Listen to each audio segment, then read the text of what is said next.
रमा ने शुरू से अपनी ही चलाई। मायके में भी सबसे बड़ी रही तो वहाँ भी सब पर रौब जमाती थी। धीरे धीरे अहंकार भी मन में बड़ा होने लगा। शादी करके ससुराल आई तो यहाँ भी बड़ी बहू का ओहदा मिला। मायके में तो खाता पीता घर था, लेकिन ससुराल में तो उसकी लॉटरी ही निकल गई मानो। ससुराल के लोग भी सब बहुत अच्छे थे। सास तो मानो सीधी गाय जैसी। आते ही सारा राजपाट सौंप दिया उसे।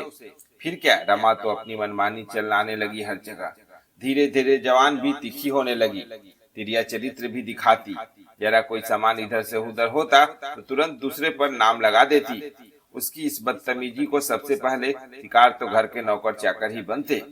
धीरे धीरे बदतमीजी इतनी बढ़ गई है कि घर के लोगों पर भी नाम लगा देती। छोटा देवर जो उसकी बहुत इज्जत करता था, उसको ज्यादा रास नहीं आता था, क्योंकि उसको लगता देवरानी के आते ही उसका हक आधा हो जाएगा।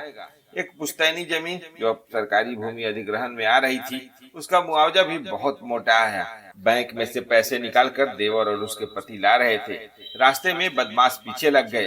दोनों भाइयों ने बहुत कोशिश की, लेकिन बदमाश बैग छीनकर ले गए। छीना झपटी में बड़े भाई को ज्यादा चोट आई, छोटे को कम। परिवार को पता चला, सभी के हाथ पैर फूल गए। अस्पताल ले जाया गया दोनों भाइयों को।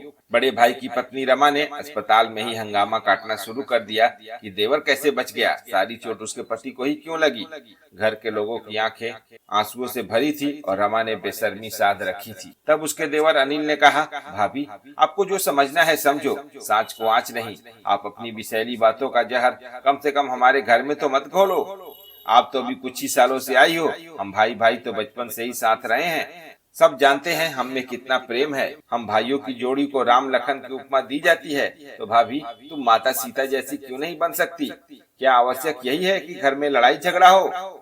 घर को प्रेम का एक मंदिर भी तो बनाया जा सकता है। मात्र रुपए पैसे और जमीन जायदाद के विवाद में अगर सबसे ज्यादा रिश्ता कोई पीसता है तो भाई भाइयों का रिश्ता है।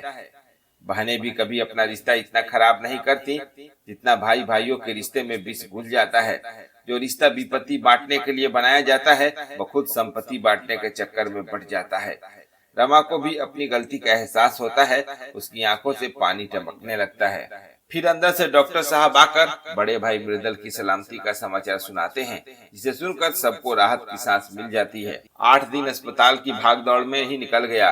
रमा जब अस्पताल से घर आई तब देखा उसके दोनों बच्चे समय से स्कूल जा रहे थे, क्योंकि उसे तो कुछ पता भी नहीं था घर का। उसकी सास और ननद ने घर की सारी जिम्मेदारी संभाल रखी थी। उसके पति को सही होने में काफी समय लग गया। देवर और ससुर ने सारा व्यापार अच्छी तरीके से संभाल कर रखा। उसे और उसके बच्चों को कहीं से कमी न होने दी। अब उसे एहसास हुआ कि उसने तो सदैव रुपए पैसों पर हक जमाया, रिश्तों की तो उसने कभी कदर ही नहीं की। जबकि उसके सबसे खराब समय में उसका परिवार उसके साथ हर वक्त खड़ा था। रमा सबसे माफी मांगती है। उसका परिवार सब बातों को भूलकर उसे गले लगा लेता है। रिश्ते बड़े नाजुक होते हैं, छोटी छोटी बातों से आहत हो जाते हैं।